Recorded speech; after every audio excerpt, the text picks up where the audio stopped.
Good morning dear friends, welcome back our channel English వేస్.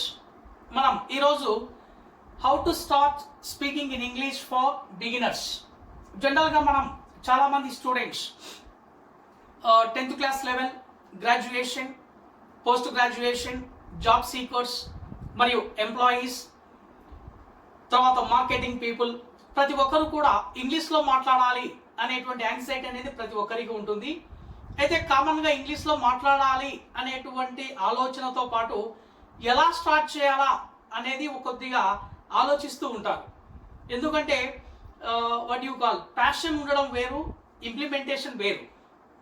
అయితే passion ఎప్పుడైతే కలిగి ఉంటామో దానికి ఈక్వల్గా ఇంప్లిమెంటేషన్ ఉన్నప్పుడు మనకు మంచి రిజల్ట్స్ అనేది మనం పొందవచ్చు. అందులో భాగంగా మనం ఇక్కడ మనకు ఇంగ్లీష్ మాట్లాడాలి అనేటువంటి బిగినర్స్ ఎవరైతే ఉన్నారో వారు ఏ విధంగా ఇంగ్లీష్ మాట్లాడాలి, ఏ విధంగా ఇంగ్లీష్ మాట్లాడితే మీరు ఇంగ్లీష్లో ఫ్లూయెన్సీగా మాట్లాడే అవకాశాలు ఎక్కువగా ఉన్నాయి అనేది మనం ఈరోజు ఈ యొక్క వీడియోలో డిస్కస్ చేద్దాం. మనం డిస్కస్ చేయడానికంటే ముందుగా మన ఛానల్ని సబ్స్క్రైబ్ చేసుకొని పక్కన ఉండేటువంటి బెల్ ఐకాన్ క్లిక్ చేస్తే మనకు ఒక పాజిటివ్ మోటివేషన్ వస్తుంది. ఇంకా మరికొన్ని వీడియోస్ని నేను మీకు లేటెస్ట్ వీడియోస్ని అప్డేట్ చేస్తూ మీ యొక్క నాలెడ్జ్ మరియు స్కిల్స్ని కూడా నేను డెవలప్ చేయగలను. ఓకే ఫ్రెండ్స్, మనం జనరల్గా మనకు చాలామంది స్టూడెంట్స్ కానీ ఎంప్లాయీస్ కానీ ఇంగ్లీష్లో మాట్లాడాలి అనేటువంటి అభిప్రాయం కలిగి ఉన్నప్పుడు ఎప్పుడు స్టార్ట్ చేయాలా అనేది కొద్దిగా సందిగ్ధంలో ఉంటారు. అంటే ఎప్పుడు స్టార్ట్ చేయాలన్నప్పుడు కొన్ని కారణాలు ఎత్తుకుంటాం. అంటే కారణాలు అంటే నేను తెలుగు మీడియం నుండి వచ్చాను, మా అమ్మ మా నాన్న ఇల్లిటరేట్, మా సరౌండింగ్స్ అందరూ కూడా నాకు సపోర్ట్ చేయరు, లేదా నేను కోచింగ్ పోయిన తర్వాత స్టార్ట్ చేస్తాను, లేదా గైడ్లైన్స్ తీసుకున్న తర్వాత స్టార్ట్ చేస్తాను, లేదా మంచి ముహూర్తం చూసుకొని స్టార్ట్ చేస్తాను. అంటే ఇక్కడ ఏమవుతుందంటే తనకి ఏదైతే కోరిక కలిగి ఉన్నాడో ఆ కోరికను ఇంప్లిమెంటేషన్ లేకుండా కొన్ని కారణాల వల్ల మనము పోస్ట్ పోన్ చేస్తూ ఉంటాం. అంటే రేపు మాట్లాడతా, లేదు సంక్రాంతి ఫెస్టివల్ అయిపోయిన తర్వాత మాట్లాడతా అని కొన్ని రీజన్స్ని మనం చెప్పుకుంటూ ఉంటాం. ఇలా చెప్పడం వల్ల ఏమవుతుందంటే నీలో ఆ యొక్క ప్యాషన్ అనేటువంటిది కూడా తగ్గిపోతుంది. ఎందుకు? ఇంప్లిమెంటేషన్ ఉన్నప్పుడే ప్యాషన్ డెవలప్ అవుతుంది. ఇంప్లిమెంటేషన్ లేకపోతే ప్యాషన్ అనేది మనకు డెవలప్ అవ్వదు. ఇంగ్లీష్ నువ్వు డెవలప్ చేసుకోవాలంటే ఫస్ట్ మాట్లాడాలి.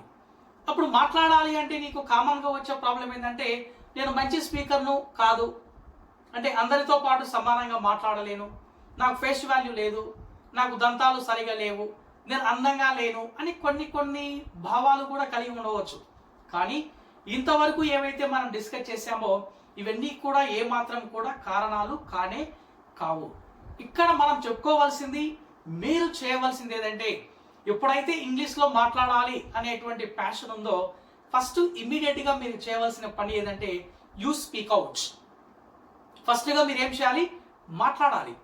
అది ఎక్కడ మాట్లాడాలా, ఏ ప్లేస్లో మాట్లాడాలనేది that will be your choice. మీరు క్యాంటీన్లో ఉండొచ్చు, కేఫ్లో ఉండొచ్చు, గార్డెన్లో ఉండొచ్చు, థియేటర్లో ఉండొచ్చు, ఎక్కడ ఉన్నా కూడా మీ యొక్క కమ్యూనికేషన్ డెవలప్ చేసుకోవడానికి చిన్న పదాలతో మీ యొక్క స్పోకెన్ ఎబిలిటీ అనేది డెవలప్ చేయండి. ప్లీజ్ రిమెంబర్, ఇది మనకు చాలా ఇంపార్టెంట్. వర్డ్స్ అండ్ ఫ్రేజెస్ ఎలా మాట్లాడాలి అన్నప్పుడు నేను ఇచ్చే మీకు బెటర్ సజెషన్ ఏదంటే మీకు చిన్న పదాలు. మనకు తెలుసు, మనం 10th క్లాస్లో ఉన్నాము, లేదు గ్రాడ్యుయేషన్లో ఉన్నాము, మనకు చిన్న పదాలు ఐడియా ఉంది. ఆ చిన్న పదాలతోనే ఫస్ట్ స్పోకెన్ ఎబిలిటీ అనేది మనము పెంచుకోవాలి. అయితే ఎలా పెంచుకోవాలి అన్నప్పుడు మనకు కరెక్ట్ ఇంగ్లీష్ మాట్లాడాలా అన్నప్పుడు కాదు, కరెక్ట్ ఇంగ్లీష్ ఎవరు కూడా మాట్లాడలేరు. ఓకే, మరి ఎప్పుడైతే నువ్వు తప్పులు చేయగలుగుతావో అప్పుడే నువ్వు బెటర్ ఇంగ్లీష్కి ప్రమోట్ అవుతావు. నువ్వు తప్పులు చేయకుండా నేను కరెక్ట్గా మాట్లాడాలి అంతవరకు వెయిట్ చేయాలంటే నువ్వు ఇంగ్లీష్లో మాట్లాడలేవు. అంటే ఇక్కడ ఏం చేయాలంటే ఫస్ట్గా నువ్వు ఇంగ్లీష్లో మాట్లాడడానికి ప్రయత్నించాలి. ఇప్పుడు ఫర్ ఎగ్జాంపుల్ ఇది మనకు పదం తెలుసు, టేక్ అంటే తీసుకో అని అర్థము. ఇప్పుడు ఫర్ ఎగ్జాంపుల్ మీరు ఒక షాప్లో ఉన్నారు లేదా టీ స్టాల్లో ఉన్నారు. For example take a glass of water, take a cup of tea, take a cup of coffee. అంటే ఈ పదంతో మీరు 3 వాక్యాలు అనేవి మీకు తెలియకుండానే ఫ్రేమ్ చేస్తున్నారు. ఏదైతే మీరు తెలియకుండానే ఫ్రేమ్ చేస్తున్నారో వాటన్నిటినీ కూడా మనం ఇంగ్లీష్లో సింపుల్ ఎక్స్ప్రెషన్స్గా మనం చెప్పవచ్చు. ఓకే, ఇక్కడ రూల్స్, గ్రామరు ఇవన్నీ ఏది అవసరం లేదు. నీకు ఐడియా ఏదైతే ఉందో నువ్వు ఏ లొకేషన్లో అయితే ఉన్నావో first you speak out. For example have it. For example మీరు ఏదో కేఫ్లో కానీ లేదా బయట కానీ స్నాక్స్ అలా తింటూ ఉంటారు. మధ్యలో మీ ఫ్రెండ్ కానీ ఎవరైనా సమ్ ఎక్స్పైర్ వచ్చింటాడు. అప్పుడు జనరల్గా హ్యావ్ ఇట్ అనొచ్చు. అంటే కొన్ని మీరు కూడా కొన్ని తీసుకోవచ్చు, లేదా ఒకటి ఆర్డర్ ఇవ్వాలా అనే పాయింట్ ఆఫ్ వ్యూలో మనము ఈ మీనింగ్ అనేది ఉపయోగించవచ్చు. చూడండి, simple expression have it or take it. Take a glass of water, take a glass of a cup of tea, a cup of coffee. చూడండి, చాలా సింపుల్ ఎక్స్ప్రెషన్స్. అంటే మీరు ఏదో మాట్లాడాలి అని ప్రయత్నించకుండా మీకు ఉన్నదాన్ని మాట్లాడడానికి మీరు ప్రయత్నించండి చాలు. ఇప్పుడు ఫర్ ఎగ్జాంపుల్ మీకు ఇది బాగా తెలుసు, గో దేర్, అక్కడికి వెళ్ళు. కమ్ హియర్ అంటే ఇక్కడికి రా. ఇంకా దీనికి నీకు ఎవరు అవసరం లేదు, ఏ టీచర్ అవసరం లేదు, నీకు ఏ గైడ్ లైన్స్ అవసరం లేదు. నీకు తెలుసు గో దేర్ అంటే అక్కడికి వెళ్ళు, కమ్ హియర్ అంటే ఇక్కడికి రా అనేది నీకు తెలుసు. అదే వాక్యాలు నీకు ఏవైతే తెలుసో నువ్వు మాట్లాడడానికి ప్రయత్నించు. లేదు క్లాస్ రూమ్లో ఉన్నావు, క్లాస్ రూమ్లో మీ యొక్క టీచర్ ఇన్వైట్ చేసి మాట్లాడమన్నాడు, బీ ఫ్రీ టు స్పీక్. నువ్వు అక్కడికి వెళ్ళు, 10 మందికి వెళ్ళి నువ్వు ఫ్రీగా మాట్లాడడానికి ప్రయత్నించు. ఏం మాట్లాడాలా అని ఆలోచించొద్దు, నీకు వచ్చింది మాట్లాడడానికి ప్రయత్నించు. ఎందుకంటే మాట్లాడేటప్పుడు తప్పులు దొరుకుతాయి.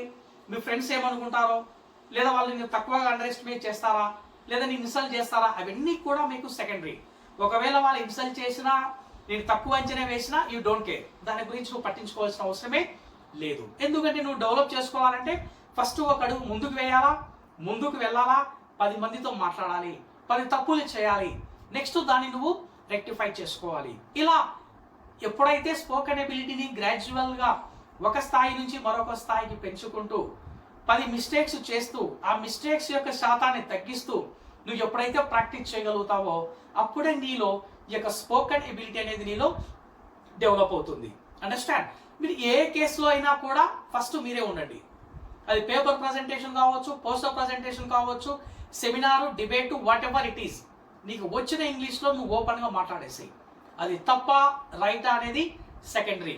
పార్టిసిపేషన్లో ఉన్నావా లేదా, ప్రీవియస్కి ఇప్పుడు ఉండే పార్టిసిపేషన్కి డెవలప్మెంట్ ఉందా లేదా, ఇలా కొన్ని పారామీటర్స్ నువ్వు ఫాలో అవుతూ నీ పర్ఫార్మెన్స్ నీవు అబ్జర్వ్ చేసుకుంటూ ఒక్కొక్క అడుగు ముందుకు వెళ్ళగలిగావంటే ఈజీగా నువ్వు ఎక్కడైతే పదాలతో మరియు ఫ్రేజెస్ చిన్న చిన్న వాక్యాలతో స్టార్ట్ చేశావో స్లోగా నీలో స్పోకెన్ ఎబిలిటీ అనేది నీలో డెవలప్ అవుతుంది.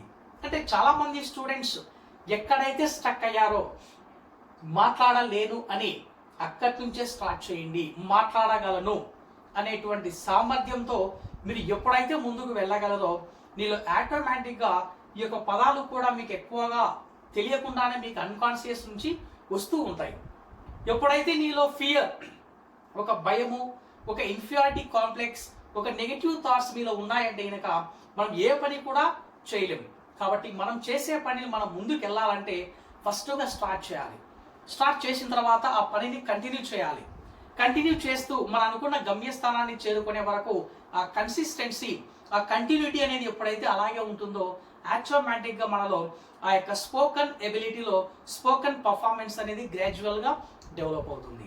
ఆ స్పోకెన్ పర్ఫార్మెన్స్ ఎప్పుడైతే డెవలప్ అవుతుందో అందులో ఉండేటువంటి మిస్టేక్స్ కూడా మనం తగ్గించుకుంటూ 10 మందిని అబ్జర్వ్ చేస్తూ వాళ్ళు ఎలా మాట్లాడుతున్నారు, వాళ్ళ బాడీ లాంగ్వేజ్ ఎలా ఉంది, ప్రొనౌన్సియేషన్ ఏ విధంగా ఉంది, వాళ్ళ అప్రోచ్ ఏ విధంగా ఉంది, వాళ్ళ ఆడియన్స్ని ఏ విధంగా అట్రాక్ట్ చేస్తున్నారు, ఇలా మనం ఎప్పుడైతే అబ్జర్వేషన్ చేస్తూ సొసైటీలో ఉండేటువంటి మీడియా కావచ్చు, టెక్నాలజీ కావచ్చు, బుక్స్ కావచ్చు, నీకు నచ్చినటువంటి ఏదైనా సరే ఫాలోఅప్ చేసుకుంటూ గ్రాడ్యువల్గా స్టెప్ బై స్టెప్ రోజు రోజుకి నువ్వు కొన్ని కొత్త పదాలు యాడ్ చేసుకుంటూ నీ యొక్క స్పోకెన్ ఎబిలిటీ మీరు డెవలప్ చేసుకోగలిగితే గ్రాడ్యువల్గా నీలో ఎప్పుడైతే స్టార్చ్ అనేటువంటి పదానికి నీవు ముగింపు పలికి you become a good speaker in English, మీరు ఇంగ్లీష్లో ఒక మంచి స్పీకర్గా కాగలము అనేటువంటి సామర్థ్యాన్ని మీరు చేయగలరు. అంటే దీనికి అన్నిటికీ ప్రధాన కారణము ఏమి మనం అంటే మనకు కావాల్సినటువంటి మినిమం వొకాబులరీ కావచ్చు, మీ యొక్క ఓపెన్ మైండ్ సెట్.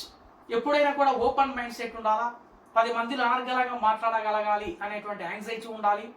నీలో తప్పులు సవరించుకుంటూ మిస్టేక్స్ని సవరించుకుంటూ ముందుకు వెళ్ళగలిగితే you become a good speaker. Okay dear friends, మనం ఈరోజు ఈ సెషన్లో మనము ఇంగ్లీష్లో ఎలా మాట్లాడాలి అనేది, మనము ఎలా స్టార్ట్ చేయాలనేది మనం ఇక్కడ డిస్కస్ చేసాము. నెక్స్ట్ వీడియోలో మనం మరిన్ని కొత్త ఐడియాస్తో వస్తాము. అంతవరకు మన యొక్క ఛానల్ సబ్స్క్రైబ్ చేసుకొని ఉన్న వీడియోస్ను ఫాలో అప్ చేస్తూ మీరు రెగ్యులర్గా డెవలప్ చేసుకోండి. వీటితో పాటు నేను మరికొన్ని టిప్స్తో పాటు మీకు డైలీ నేను ఇవ్వగలుగుతాను. మన ఛానల్ని మీరు ఫాలో అయినట్టయితే తప్పనిసరిగా మీరు మీ యొక్క నాలెడ్జ్ అండ్ స్కిల్స్ రెండు కూడా డెవలప్ చేసుకోగలరు. Okay dear friends, let us in the next video.